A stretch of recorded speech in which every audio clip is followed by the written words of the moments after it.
It is an honor to welcome Professor Robert Buzzanco to this show. He is the professor of history at Houston, University of Houston. How are you today, Robert? Thank you for joining us. Good. Thank you for asking me to talk to you. Okay, so I'd like to begin by a bit of background. So one of the interview guests I got the honor to meet was Professor Noam Chomsky. And one person, Mark Plick, heard of me through the Noam Chomsky interview, and he sent me this book, The United States, Southeast Asia, and Historical Memory, a collection of essays that he edited, and there are passages, contributions from Professor Noam Chomsky too. So first question is, how did you come to know Mark Plick? I'm not a contributor to that book, but I met him through that. Several people I know contributed to it. And after that, we made contact with each other. I can't even remember how specifically. I think it was through a mutual friend, Clinton Fernandez. And he sent me a copy of the book. And since then, we've, communicated quite a bit just about various aspects of Vietnam, Laos, Cambodia, Southeast Asia. I have a co-host of my own podcast, Green and Red Podcast, and he's suggested guests for me too, who I've had on. So, and we've been in contact since then. And, I really respect his work a great deal. Okay. So I'm bringing Mark Plick into the discussion because of the topic that both him, I, and yourself are interested in, which is very much close to home to both of us, that being the history of the United States and Vietnam. So first off, how would you assess the current status of the US-Vietnamese relationship? I mean, right now, it's pretty strong. I mean, it's based on significant economic relations, economic connections, trade. Vietnam has opened its market up over the years to various companies, including U.S. companies. American trade, I forget, has increased a huge. I mean, I think nearly 1,000% over the last 20 years or so. Vietnam is a member of the World Trade Organization. The United States normalized relations with Vietnam in the 90s. And ever since then, it's been, on pretty firm footing based on economic, kind of a mutual economic interest, which is obviously ironic, right? Because the United States went to Vietnam to kind of prevent, Vietnam from becoming a socialist country. And now, it's developed the kind of economy that the U.S. always kind of wanted it to anyway. So right now, Vietnam and the U.S. are on pretty secure terms, pretty positive terms. And I think it's a good signal. Back in 2008, I think the presidential race between Barack Obama and John McCain, I distinctively remember that my dad, who it's a liberal politically, he supported McCain because it was McCain who pushed for normalizing U.S.-Vietnam relations. And I was born and raised in the city of Hanoi, and they still the prison wherein they locked up and tortured McCain was open to visitors as a museum, although the history of Viet Cong says unruly activities were scrubbed off of it, but it's still there and you can still visit it.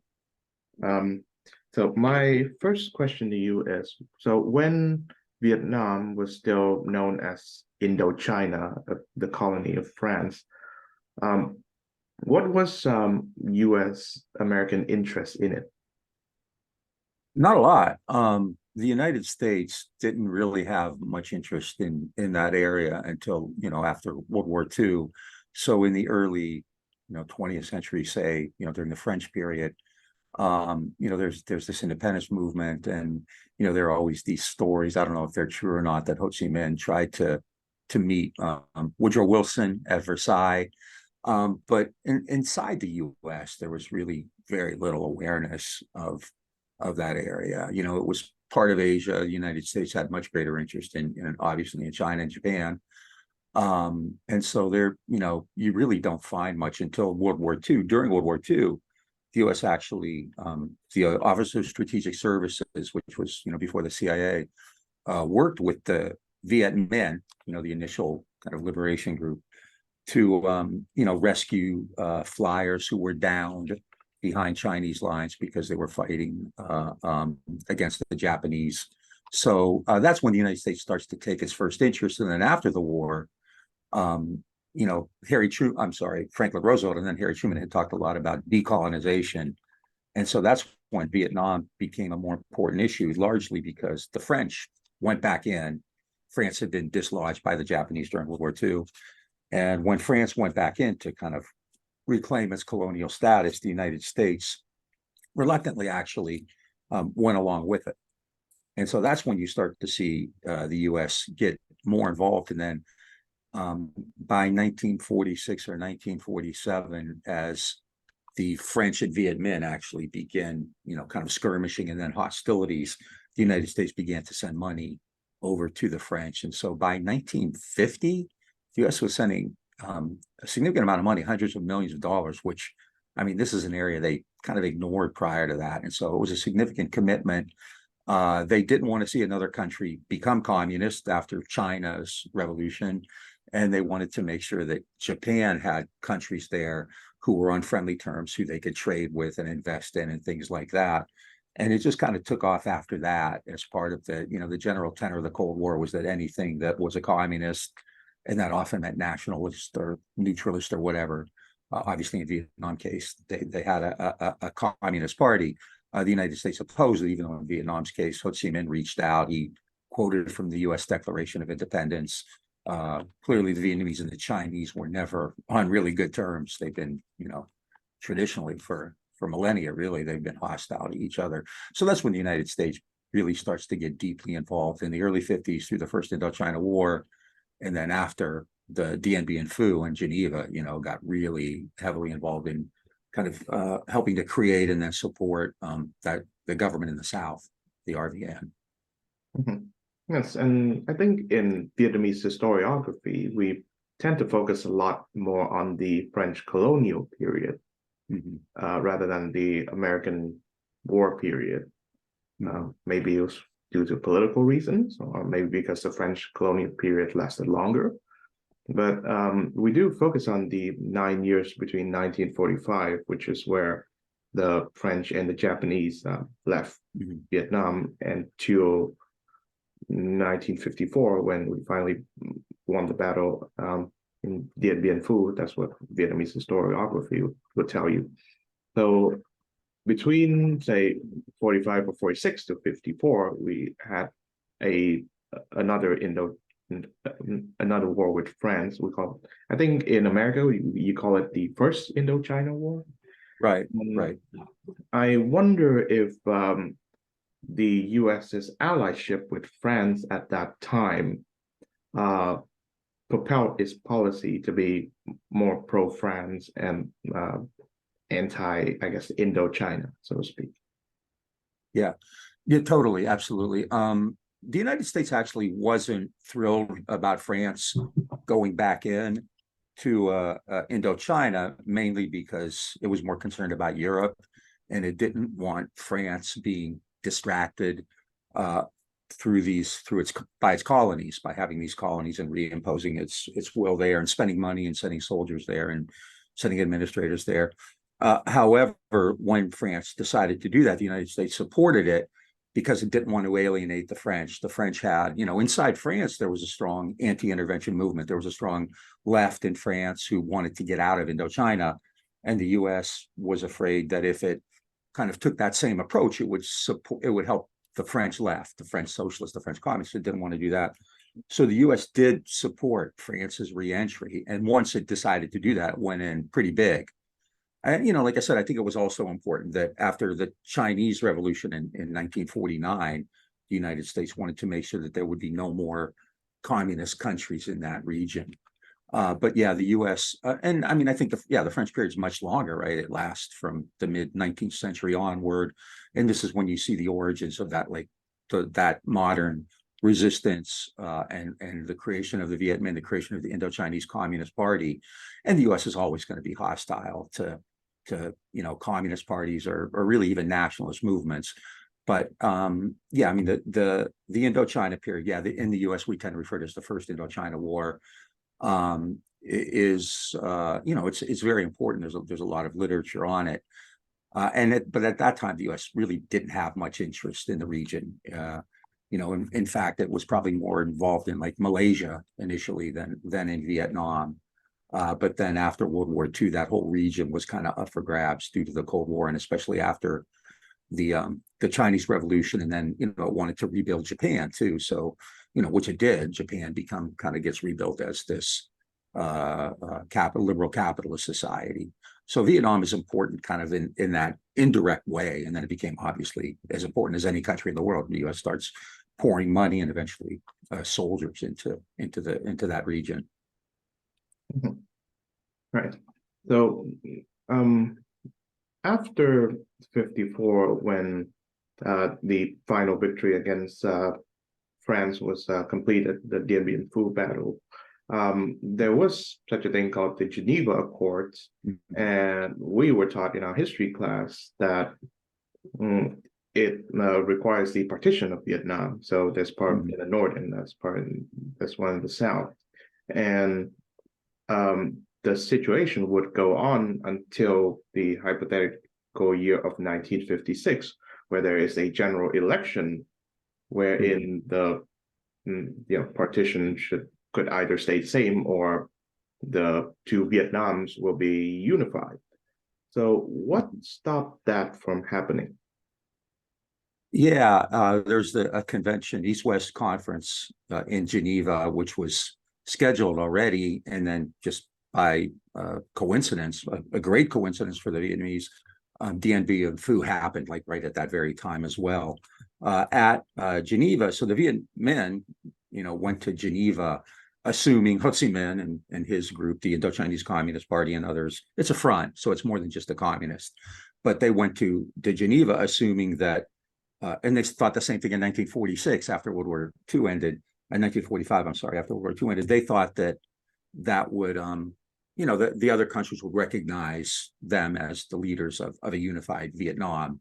But instead, the major powers, the United States, and the Soviet Union went along with this too, said, no, we're going to divide Vietnam at the 17th parallel, create, different administrative units, and then in 1956, hold an election that would unify the country. People would vote.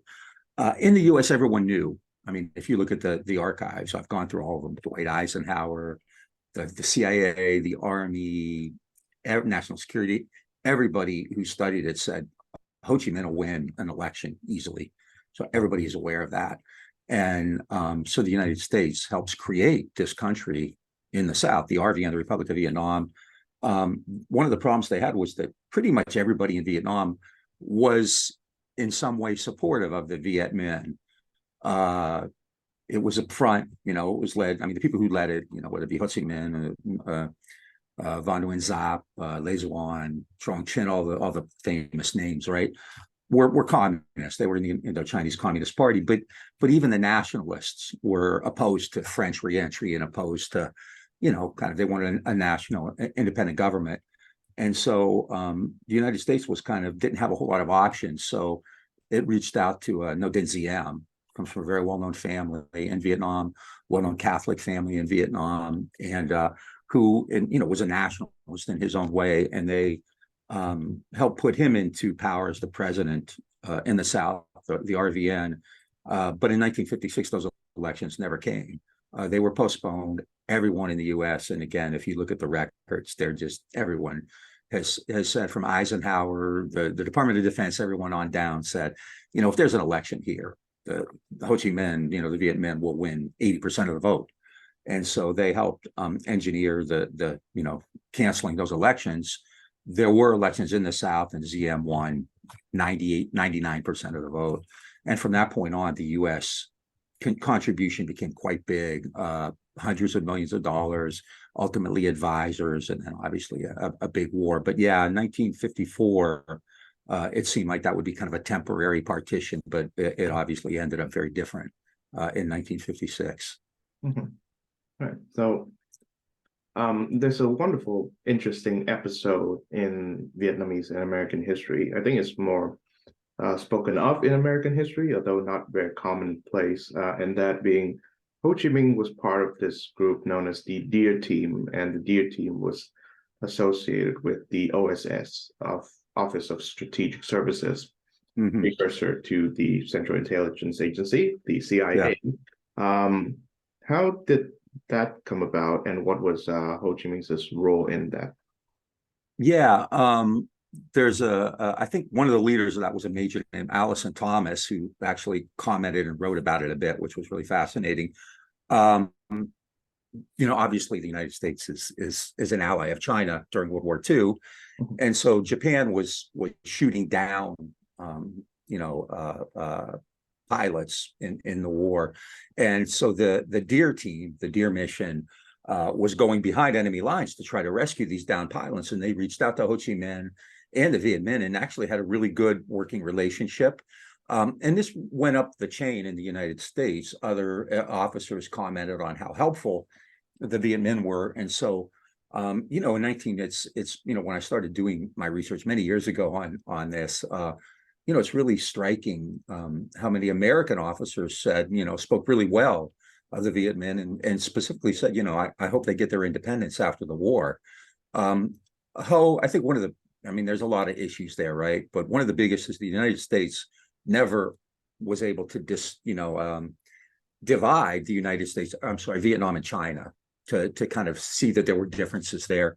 So as far as the US was concerned, the Chinese communists were controlling the Vietnamese, which was, obviously ridiculous. And so Ho and the Viet Minh wanted to let the US know that they didn't want to be, kind of connected to China, that there had been this, like millennia of issues there, wars actually, and conflict. But the United States just saw the world in this very kind of black and white way. You're either communist or you're a good guy. And if, there's no difference between Ho Chi Minh and the Chinese. And so the people in the Deer mission in the US, and this was pretty widespread actually, were trying to kind of get through to the civilian leadership that the Vietnamese were different, and it might be possible to, kind of have a relationship with them in order to kind of make sure that they wouldn't become part of China's, kind of sphere of influence or whatever. But if you look at the records early on during World War II, they're very positive. I mean, the American officers spoke really highly of the Viet Minh, of Ho Chi Minh, and the role they played in helping the OSS. But once that got back to the US, there's a legend that Ho Chi Minh sent a letter to Harry Truman in 1945 or 46, and the US never received it, which is kind of hard to believe. But, as I said, if you look at Ho's declaration in September of 1945, September 2nd, 1945, right, about Baden Square, he says, we hold these truths to be self-evident, that all men are, created equal. And he's quoting from Jefferson in the Declaration of Independence. So I think there was a real effort to try to reach out to the US and say, hey, we're not like the Chinese. We don't want to be a puppet. We want to, kind of have our own country, and we'll talk to you. But because of the need to make France, kind of happy and to, keep the Chinese isolated, the United States didn't really engage it, even though the first, kind of divert for a minute, the first book I did was all about the military, the US military in Vietnam. And the military had a pretty good impression of that and of the Vietnamese. And so really were never eager to create a conflict there, to fight there.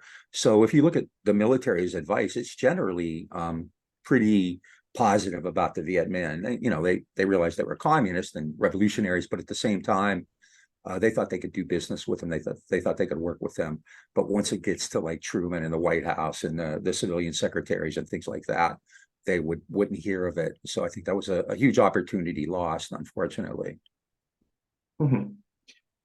I've always thought that there's a certain weird misconception among contemporary American politics, and I've certainly heard it among people of the right, and also many of the left too, is that, well, you have the Republican Party, who is the pro-war party, and the Democratic Party is the anti-war party, and that is probably a relic of the Bush era.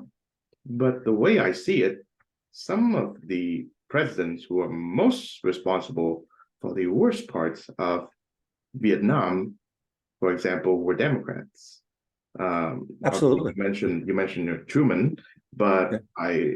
I shouldn't. But I always thought that Kennedy and also Johnson were the people who muck up the situation to a point when when it is of no return. So yeah. Um, I could speak for hours about that. No, you're absolutely right.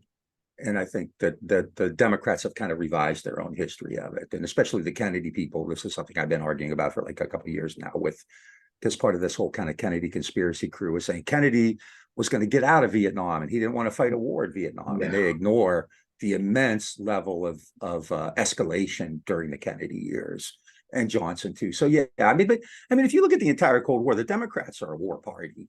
There's not much difference. There were some kind of isolationist tendencies in the Republican Party, but for the most part, there's not a whole lot of difference between the two. But the Democrats were all in on the Cold War, whether it be in Europe, whether it be in between China and or Japan, or whether it be in a place like Vietnam. Absolutely.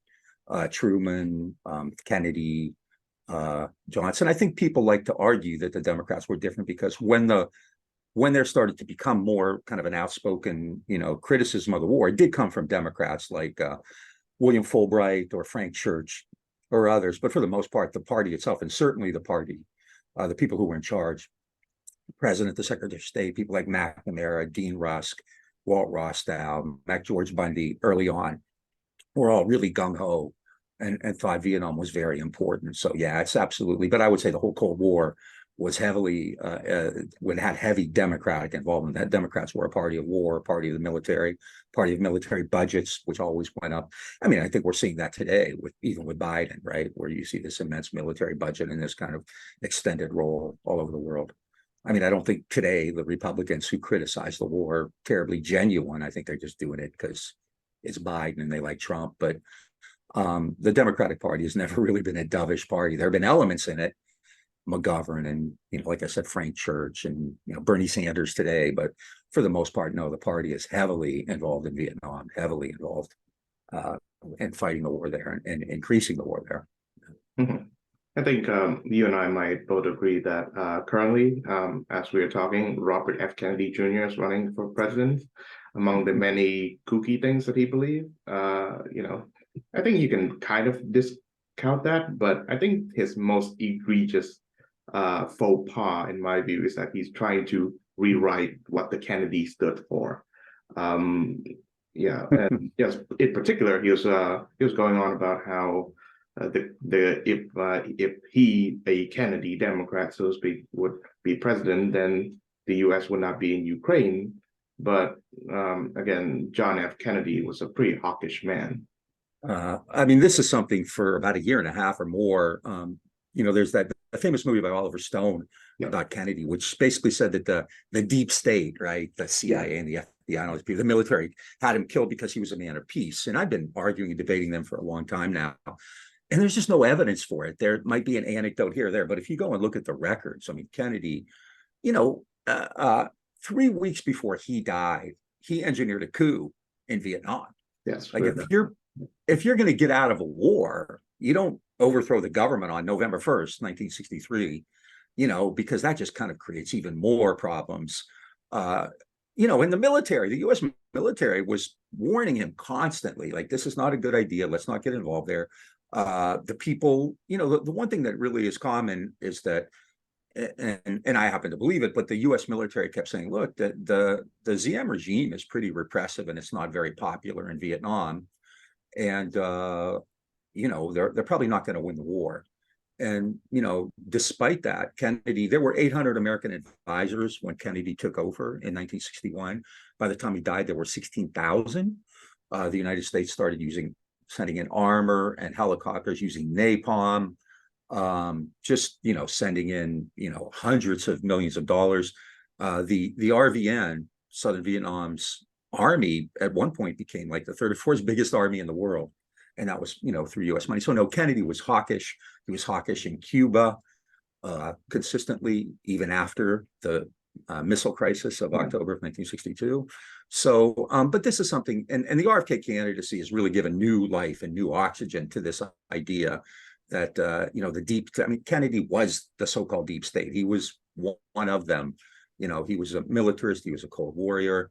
But, if you're going to get out of Vietnam, you're not having a coup and you're not sending more weapons and things there. So, no, I think it's a preposterous idea. And it's something I've been fighting heavily against. I know Noam Chomsky kind of wrote a book a long time ago, and I've had him on, and we've kind of done some stuff on this. But and liberals want a hero. They love that myth.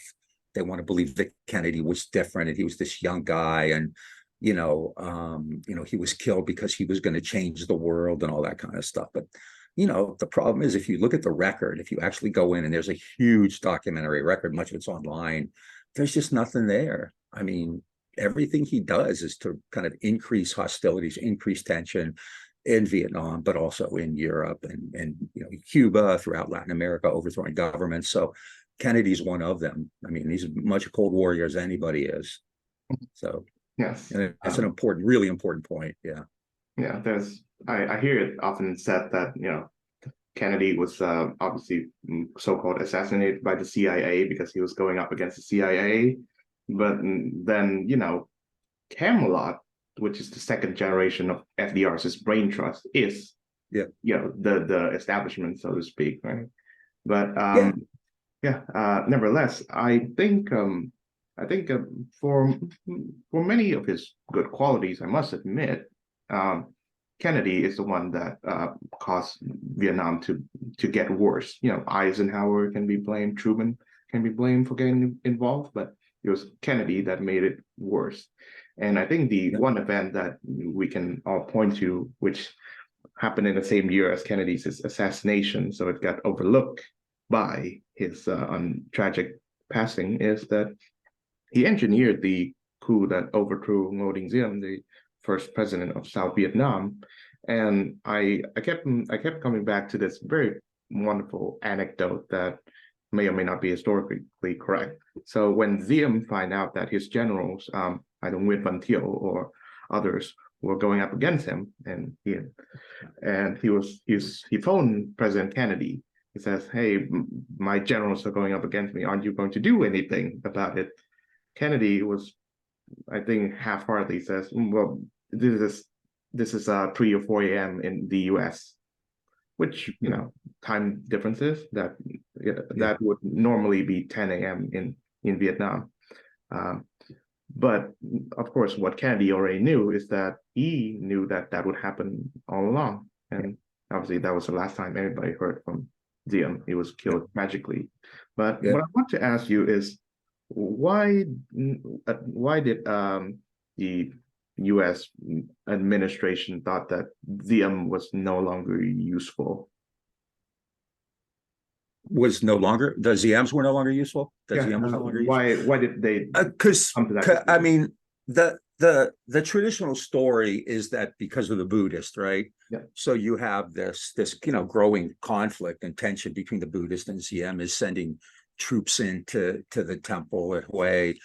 And then of course you have the famous immolation, right, of Quang Duc in like June, I think, of 1963. So the typical narrative, the typical story is that was so outrageous, and it shocked the world so much that the United States, Kennedy and others thought, okay, well, ZM, he's lost all credibility and he's making us look bad, so we got to get rid of him. But I tend to think, and clearly from a public standpoint, that was horrific. I mean, the immolation of Quang Duc was in the newspaper all over the world, right? Every newspaper in the world had that image on it, that picture on it. But at the same time, and this came out from a very famous scholar named George Cahen many years ago, who I think is awesome. He's great. But at the same time that the Buddhist conflict was going on, ZM's brother, Ngo Dinh Nhu, was reaching out to the Politburo in the North and speaking. I think Lê Duan was in charge of operations for the South. And so Ngo Dinh Nhu in the South and Lê Duan and his people in the Politburo in the North were talking. And apparently they were making kind of inroads towards some kind of negotiated settlement, which had happened in Laos prior to that, between the Pathet Lao and the government there. And Kennedy and his people didn't want that because a neutral government, some kind of negotiated solution between, ZM and Ho, the North and the South, eventually is going to lead to a northern control. It's a more popular group, and the basic idea there is that the new family was kind of buying time and kind of trying to try to ease their way out so they could whatever, escape or go to Switzerland or Geneva or the Vatican or who knows where, right? And it was really what really got Kennedy more kind of angry and frustrated, was that there was a chance that there might be a negotiated settlement, which eventually is going to be a U.S. loss. I mean, if the goal is to keep the communists out of power in Vietnam, then this negotiated settlement is bad for that, right? Because ultimately, in Vietnam, for whatever reason, in many different ways, the communists were probably going to win. And so that's what really kind of was the final straw in saying, okay, we got to get rid of these people. And in fact, one of the successor governments, Duong Van Minh, I think, Big Man, right, did the same thing. He reached out and was talking to people in the North and the Politburo in the North, and he too was deposed. I mean, between November of 1963, which was the Diem coup, and like spring of 1965, about an 18-month period, there were 12 different governments in Vietnam.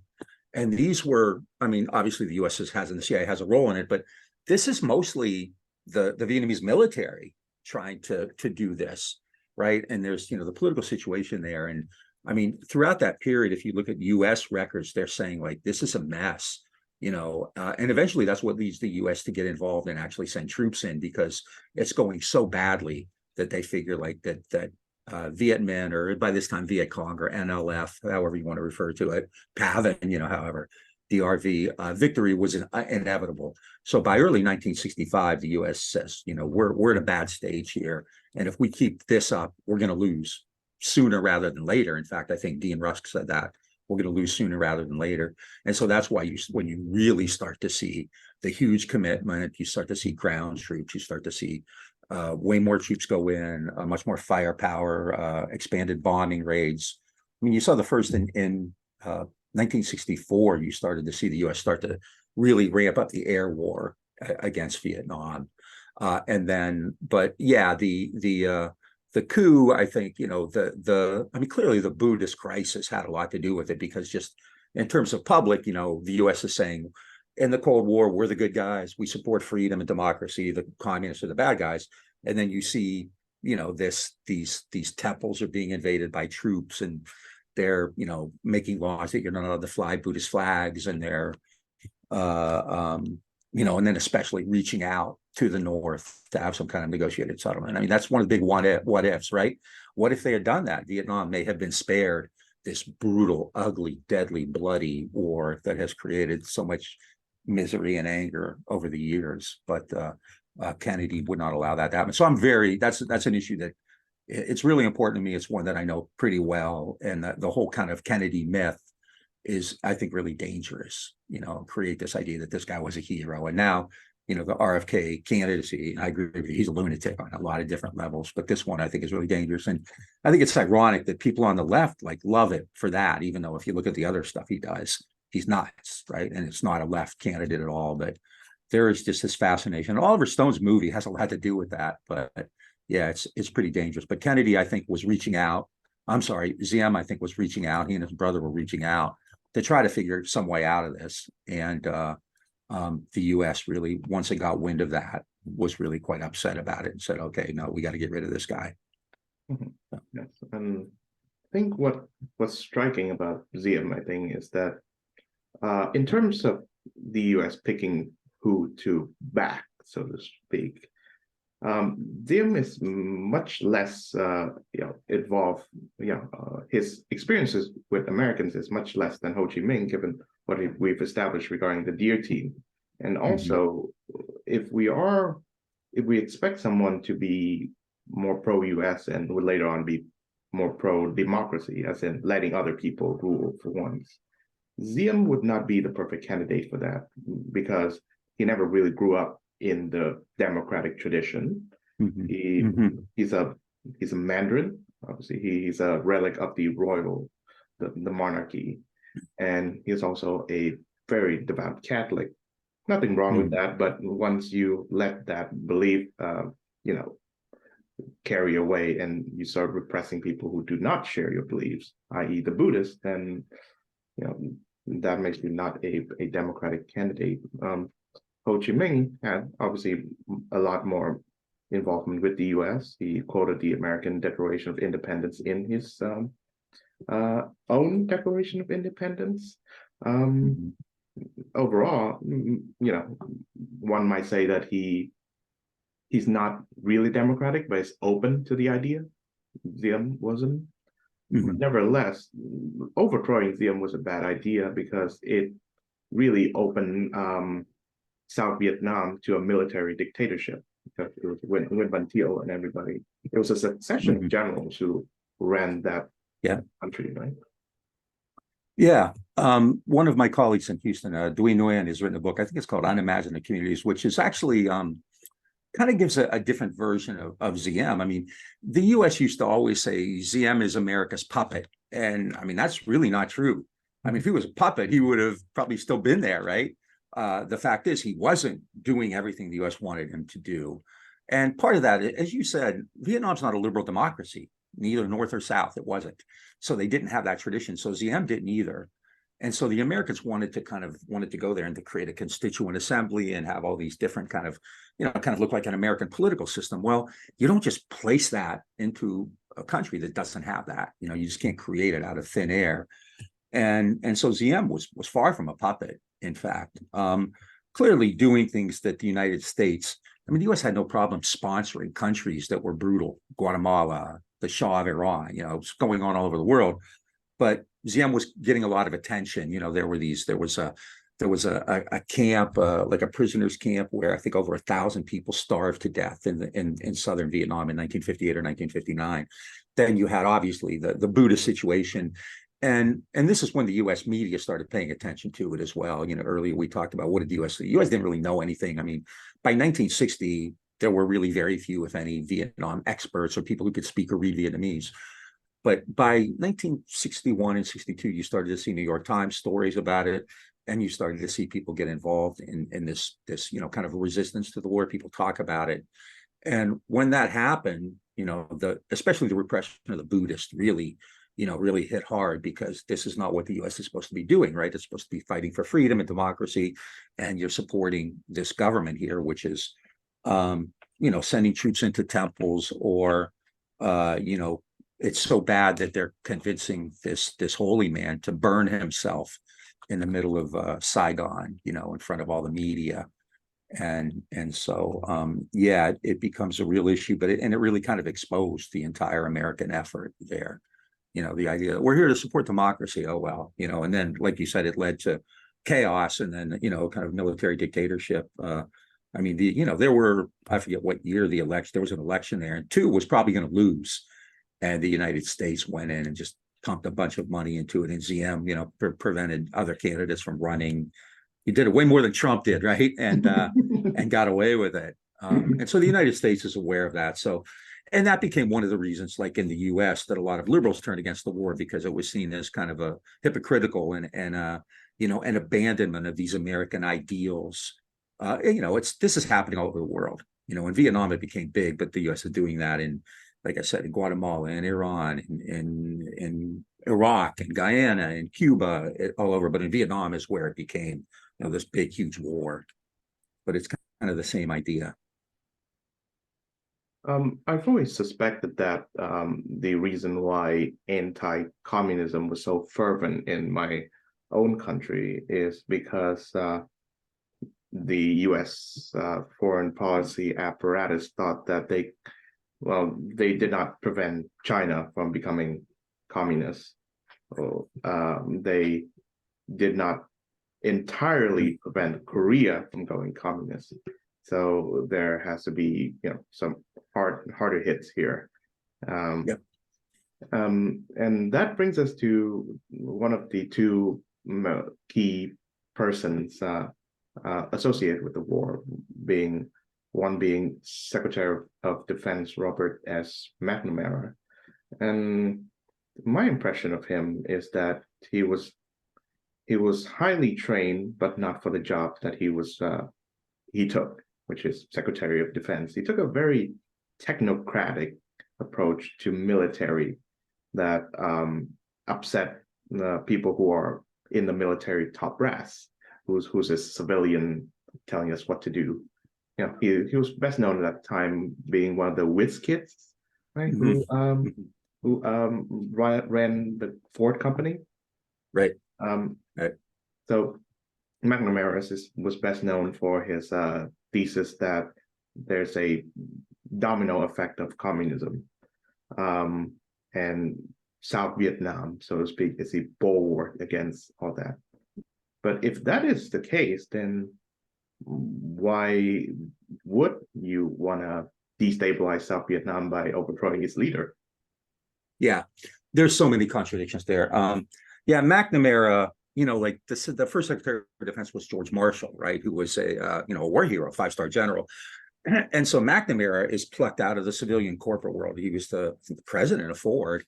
And the whiz kids are kind of like, they want to look at things analytically. In fact, somebody once wrote an observational piece about Vietnam, basically saying, this is what I see going on there. And McNamara said, I don't want any of your poetry. I want to see the numbers. Like he wanted to know, how many people were infiltrating, how much weaponry they had, what kind of supplies they had, just the kind of fundamental analytical stuff. And yet he becomes a major policymaker in Vietnam. It's kind of weird when you look at like his stuff, because McNamara wasn't naive. He understood that there were a lot of problems there. And yet, even though he saw the problems, he kept saying, but we have to do more, And so he's very important, along with Kennedy, in those early years in increasing the American commitment there. But if you read between the lines, and if you read what he's saying, I don't think he's all that optimistic. I think he knows that things are bad there. But I think a large part of it is just this belief in American power. The U.S. won World War II, right? So if you can win World War II, if you can, and the U.S. comes in late, and, that's a whole nother story. The American, how the Americans have kind of recreated World War II so that this was an American victory, which writes off a lot of these other countries, especially the Soviet Union, right? So, the basic idea is American power is immense. So these Vietnamese nationalists or communists or whatever you want to call them aren't going to stop us. So McNamara has a major role to play in that, even though he knows there are problems in Vietnam. He just believes that American power is immense and can, overcome that. And as you pointed out, I think, I keep going back to this, and I'm glad you brought it up. It's the coup, right? If the U.S. is on this mission to create this society, to create this democratic society, then why overthrow it? Why overthrow that government? And then, why? I mean, you can't overthrow a government and then say we want to get out of the war. You just can't, because that everybody knew. And if you look at the documents, there's a ton of documents on the coup. The National Security Archive, which is a great resource, has all kinds of stuff on that. And I mean, it's meticulous planning. The U.S. is daily talking to the embassy in Saigon, who was in contact with insurgents in the Southern Army and the RVNAF, and they're well aware of what it will do. They're well aware of the the blowback from it, and they know that if there's a coup, that doesn't mean that things are going to suddenly get good, right? That it's going to be more destabilizing. And in fact, like I said, the U.S. overthrew the next government too, Duong Van Minh, and then it seized 12 governments in 18 months. So if you want to get out of the war, if you want to create a viable democracy in Vietnam, you don't destabilize it like that. And yet McNamara has a huge role to play that. McNamara, after many years later, after the war was over, he wrote a book, kind of a mea culpa, where he said, it was a bad idea, blah, blah, blah. But he kind of knew that all along, but he didn't do anything about it, which I think in many ways is much worse than truly believing in what you do. He knew, and yet went along with it and really helped ratchet it up along with Kennedy. Yeah.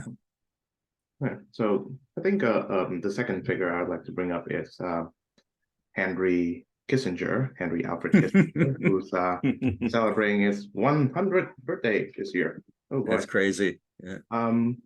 I think in Vietnam we have a more favorable kind of sort of view regarding Kissinger. Because he's one of the signatories of the Paris Accords, right? That supposedly ended the war, but didn't. What's so striking about Kissinger and also Nixon, the president that he worked closely under, is that in the same year of 1972, they were the brainchilds of the Open to China They met up with Mao Zedong and promised a less hostile U.S.-China relationship, the legacy of which we still are living with under today. So, given what we know about Mao Zedong, this was after the Great Leap Forward. This was after the Cultural Revolution. Hundreds of millions of people died under that man's leadership, so to speak. And then here we have Nixon and Kissinger, starting a normal, so to speak, relationship with him. But nevertheless, in the same year, the bombing campaign in Vietnam was ramping up, and the way I read it, it spread to Cambodia too, and it was like really intense. So it kind of shows that not just the U.S. is interested in promoting democracy abroad and whatnot. It even cuts to the inconsistency in its anti-communism, which fairly enough, many Democrats like Senators Henry Jackson and then Patrick Moynihan was having a lot of issues with. So in terms of Kissinger's contribution to Vietnam, do you think that he could have done anything to make sure that the conflict, or at least the worst part of the conflict, did not happen, and that the conflict sort of like ended earlier, like say when Nixon was elected, maybe? Yeah, I've actually, since this was the 50th anniversary of the U.S. withdrawal, I in January I wrote about that and actually did a couple interviews. I interviewed Chomsky about that. In fact, Nixon ran for office saying, we need to end the war, peace with honor, and we're going to end the war. And so what he does, which is very clever, is he starts to withdraw American troops. So that within 18 months, there had been over 500,000 troops in Vietnam, and within 18 months, they were down to about 140,000 or so. But as you pointed out, he ramps up the air war throughout that period, and not just in Vietnam, but in Cambodia and Laos as well. Something else, which I try to point out every time I talk about this, because it's really quite unbelievable. If you look at a map of American bombing in Vietnam, the majority of it is below the 17th parallel. So the United States spent most of its time destroying the country it was there to allegedly save, right? So that's the bizarre part. But with Nixon, you started to see, especially in 1972, you saw Linebacker and the Christmas bombings, which were massive. I mean, round-the-clock bombings on Vietnam. The peace talks had begun, and so really early on, you had an outline of peace by 1970, 71. So the war could have ended at that point. However, Nixon, while in Vietnam is withdrawing troops, is expanding the war. In early 1970, sent troops into Cambodia, the so-called incursion of Cambodia, ratcheted up the air war in both Laos and Cambodia, as well as in Vietnam and Laos. They basically destroyed the entire plain of jars. And they're negotiating and have the outlines of a settlement, which is actually pretty similar, pretty much the same, honestly, as the settlement they finally, agreed to in 1973. But then in 1972, the Easter Offensive began. The PAV and the regular troops of the North crossed the 17th parallel and began, and they thought this would be a long-term, kind of project, but actually moved pretty quickly through the northern provinces. And the United States had to dash in and just send in immense air power to stop that. And from that point on, they're still negotiating, but the United States is negotiating. And one of the conservative arguments is that the U.S. air war, especially the Christmas bombings of 1972, forced the Vietnamese to negotiate and end the war. But I would actually argue, something very different. I think that the air war, for two reasons. One, it was really costly to the U.S. The Vietnamese knocked out like 30 or so B-52s, which are really expensive, big, bombers, right? And but the global outrage about the United States was huge. And at the same time, as you pointed out, Kissinger is making these overtures to both Moscow and Beijing. And one of the reasons they did that was in order to kind of, try to drag these countries out of supporting Vietnam, which they did, to some extent. The United States mined Haiphong, And so, it basically sent a message to Hanoi as well that, we may not be able to count on Mao as much as we used to because the United States is making these overtures to him. So in that regard, it's very clever, but, almost, I mean, I don't know what the actual casualty numbers are in Vietnam, but they have to be immense just in the Nixon years alone, between the early 60s and 1969, there's a huge number of people killed, but in the Nixon years, it's immense too, through the air war. I mean, the cluster bomb issue is in the news again, right? And so, in Laos, the United States dropped 270 million cluster bombs, and 80 million of them are still active. They never detonated.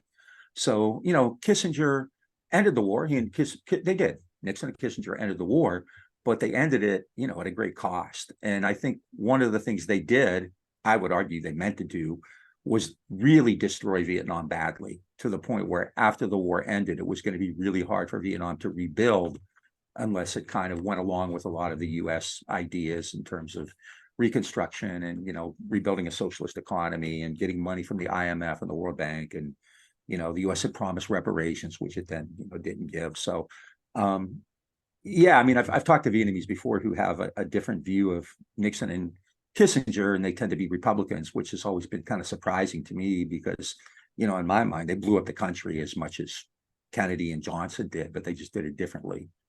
And I think, I don't know, I mean, there's a debate among American scholars about Kissinger and Nixon. Basically, some say they wanted to win the war. I think they just wanted to destroy Vietnam so badly that even if it won, it would be, just devastated, and it would be really hard to rebuild. And I think that's kind of what's come to fruition, right? They had to abandon kind of some of these ideas that Ho and others had. They, adopted Doi Moi. And, if anybody paid the price in Vietnam, it would be the veterans and the workers, the people who actually made the war successful. And, by the 80s and 90s, these are the people who were kind of left out, so in that regard, I think there's a famous American Marxist, Gabriel Kolko, who I think is fantastic. He's very harsh, very critical of the Vietnamese for the way they handled that, right? The workers, the veterans, the people who made the war possible, and the state abandoned them for Doi Moi and for investment and all this kind of stuff. Yeah.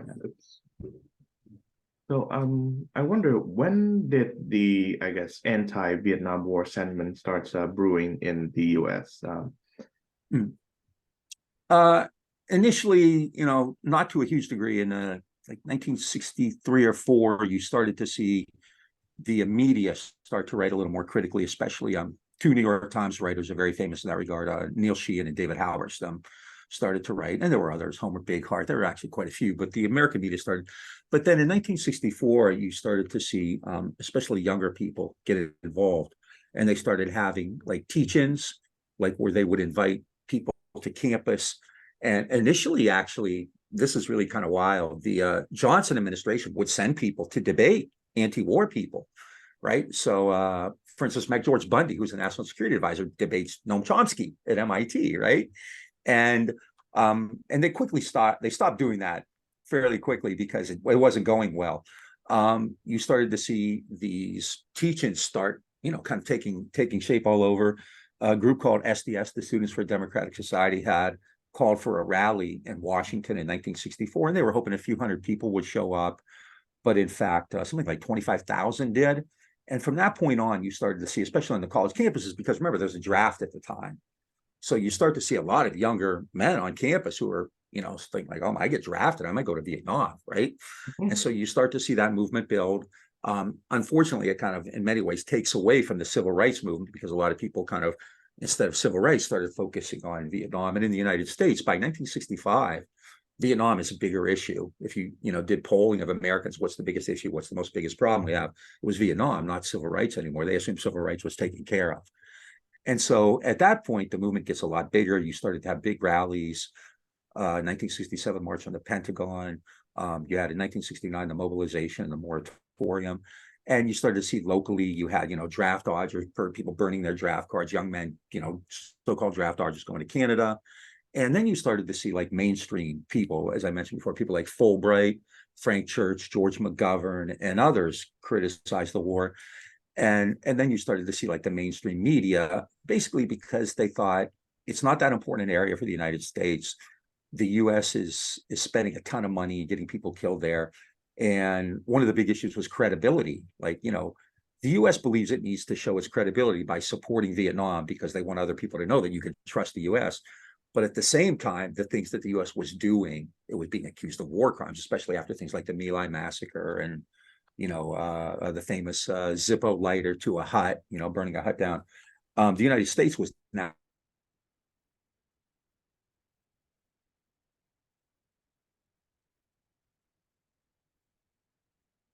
being seen as attacking a smaller country.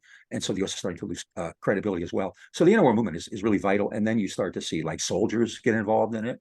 Soldiers come back from Vietnam and start telling people what they did there and what they saw there. Vietnam Veterans Against the War, the Winter Soldier Organization. And, so by the late 60s, especially, it's a badly divided country, and you have some people who think the US isn't doing enough. They should do more, invade the North, drop an atomic bomb or whatever. But then I think most people are saying like, this is not who we are. This is not, we're Americans. We don't do this kind of thing, which is, kind of its own romance. And then a lot of people are just saying like, this isn't worth it. We've got problems here at home. Martin Luther King's famous speech, right?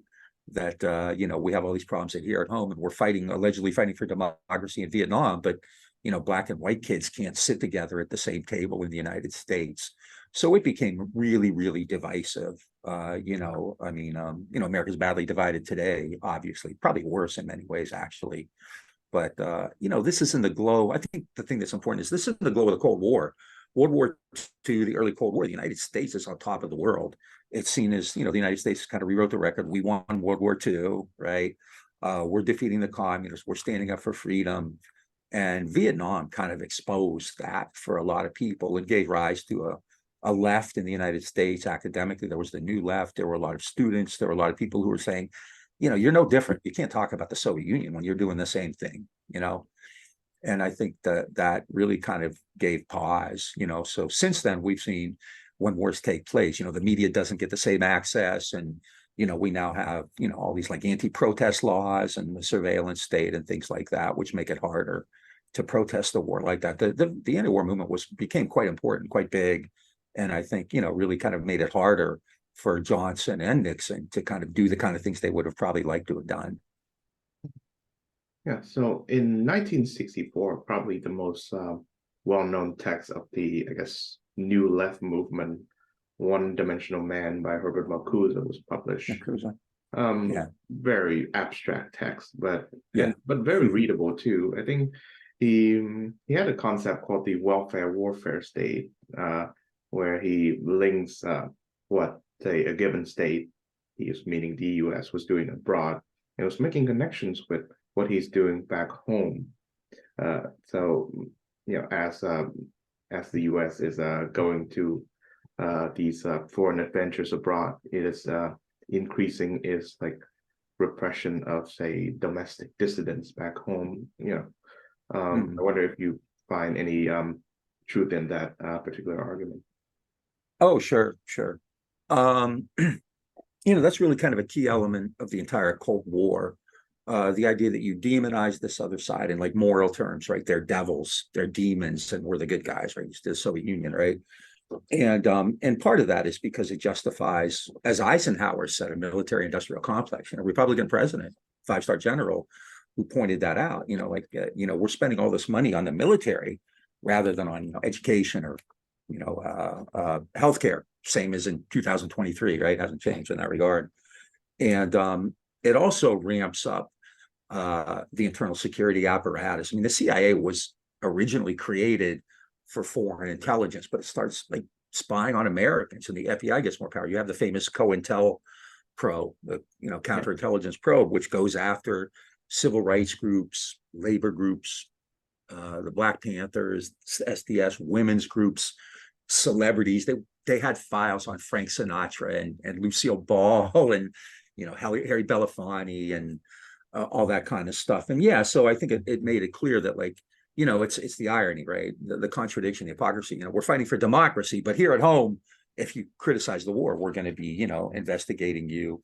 And there were I think one thing that's not really as well known, the civil rights movement is very well known, but the Vietnam War was a big component also of the civil rights movement. I mean, among the first people to really speak out were people in the civil rights movement, people like obviously Martin Luther King, Stoughton Lynd was really important in that regard. The Black Panther Party, well, SNCC initially, the Student Nonviolent Coordinating Committee, then the Black Panther Party had, pieces in their platform about Vietnam. They understood the connection. King, obviously, in his famous piece of 1967 did, where, he pointed out that the more we do in Vietnam, the less we're doing here at home. And the government clearly is ramping up. It has agents provocateurs, it has infiltrators, and it's making it very hard. To kind of exercise your democratic rights if you oppose this war. I mean, Nixon had an enemies list. Noam Chomsky is very important in this regard too. Chomsky becomes one of the first and most outspoken people. That's how he became so well known. He was on Nixon's enemy list along with celebrities and scholars and others. So yeah, it became kind of an element. If you oppose the war, you're not a patriot or you're a communist, or it's the same thing. It's ironic, right? In 2023, we're saying the same thing, which is really, to me, very distressing. But yeah, absolutely, there is this welfare warfare, and it's still, although the welfare ain't so great, at least back then they could say, hey, look what we're doing. The American economy was strong. There were, the Great Society. You had programs for education, healthcare, things like that, which have now been really cut badly. But absolutely, and you had, other people talking about the military-industrial complex, Pentagon capitalism, things like that. So it was a big issue. Marcuse was obviously very influential among the New Left, along with like C. Wright Mills. I think they were the two of the bigger theorists, that young people kind of gravitated toward. And yeah, I think it's absolutely true. But I think what's striking is in the period since then, the way the right retrenched and really kind of just like rewrote that history, both Jimmy Carter said that Vietnam was a noble cause, more or less. At one point in 1977, Carter said, should we give reparations to Vietnam, which Nixon had promised? And Carter said, no, the destruction was mutual. The destruction was mutual. Vietnam lost like 3 million people. It had 4.6 million tons of bombs dropped, 15 million refugees in the entire Indochina area. I can't remember how many farms and villages were destroyed, how many gallons of napalm drop. You still have orphanages in Vietnam with children 50 years later being born without limbs or with encephalopathy. So the US really kind of rewrote that. Reagan called it a noble cause. And then you had kind of culture, the Rambo stories come in, we weren't allowed to win and all that kind of stuff. And it was really successful. And now you have on the left, you have this kind of revisionism, like Kennedy was a good guy and he was going to get out of the war. So for somebody like me who studied a long time, it's really pretty surprising, that something that I think most of us agreed on was just a bad idea. It was a bad historical episode and has now been kind of, rehabilitated in a lot of ways. And you have a lot of scholars doing that too. So to me, that's quite distressing. Yeah. I think it's a good note to end on. So in the book, One-Dimensional Man, one of the chapters is named The Closing of the Universe of Discourse. And I think a good reason to be anti-war, along with all the other good reasons, the chaos, the destruction, the loss of life, the manipulation of media and information. So is that once a war happened, the realm, the area of so-called acceptable opinion becomes suddenly shrunk. Even people who are supposedly supportive of either the U.S. or the war effort, the opinion is, the set of opinions that you can express is massively lowered. There was that piece in National Review in the wake of the increasing intervention in Iraq. It was by David Frum, who's a Canadian American conservative who served under Bush, right? Yeah. He called people of his own side unpatriotic conservatives because they did not support the war effort. So that's kind of an example of you canceling your own side, so to speak. Yeah. And I have been called a Putin's puppet many times. I mean, Putin is a monster, and Russia invaded Ukraine. There's no doubt, but I'd like to see the war end because it's bloody and it's killing people. But just to say that they need to negotiate, which to me is a very simple thing. Right? You need to negotiate. I mean, Kissinger negotiated with Ledecto, But to say that now, you know, you're Putin's puppet, you know, you're pro-Russian. So yeah, it's very limited discourse. Absolutely. Mhm. Yeah. So I'm sure that in Russia as well as in Ukraine, there is this like closing of the universe of discourse too. You Yeah, know, no matter how much absolutely. we admire like Volodymyr Zelensky, in the wake of Russia's invasion, he banned certain parties Mhm. from operating and also certain media channels from operating Mhm. because Yeah. they allegedly, or maybe true, pro-Russia. Mhm. So I think the episode of the Vietnam War really fascinates me because again, I think we all have the benefit of hindsight, but it shows that there were so many mistakes and blunders and missed opportunities, and of course, war crimes being committed just to gain a very small foothold, really. Like Vietnam is a very small in its landmass, even if you include Laos and Yeah. Cambodia. It's a very small gain. And Vietnam is as big as New Mexico. mhm, Vietnam's about as big as the state of New Mexico. mhm. So And so very imagine dropping 4.6 million tons of bombs on New Mexico, right? It's just staggering. So, no, I think you're absolutely right. And I think it's had a huge impact. I mean, I think, you know, the US is coming out of that kind of triumph of World War II and the Cold War. And I think Vietnam changed the world in really significant ways. I think, you know, the further I get away, the more important actually it becomes, you know, because it changes not just the United States role abroad, but here at home too.